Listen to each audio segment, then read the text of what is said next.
ኦኤምጂ አብርሽዬ እንግዲህ ከልጁ ጋር እንደዚህ በአማረና በደመቀ ሁኔታ ፈታ ብሎ እንግዲህ ዛሬ ትላንት እያወሩ ነበረ።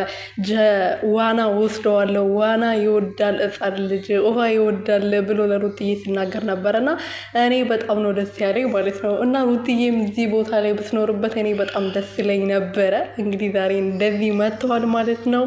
እኔ ማንንም አልሰማም ከልጄ ውጪ ወደ ውጪ ብለዋል። ከትንሽ ጊዜ በኋላ ደግሞ ከሩትዬ ውጪ ወደ ውጪ እንደሚል ተስፋ አደርጋለሁ። ሰላም ሰላም ቤተሰቦች እንዴት ናችሁልኝ?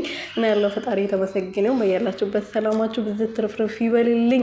አብርሽዬ ከልጁ ከልዑልዬ ጋር እንግዲህ መጥተዋል ማለት ነው። ትላንት ማታ ሲያወሩ ነበረ ቪዲዮ ላይ ነገ ዋና ወስደዋለሁ ልጄን ብሎ ተናግሮ ነበረ። በተናገረው መሰረት እንግዲህ ከልጁ ጋር እንደዚህ በአማረ እና በደመቀ ሁኔታ መጥተዋል። ሩትዬ ብትኖርበት ደግሞ የበለጠ ደምቅ ቅቅቅ ነበረ ማለት ነው ቤተሰቦችዬ።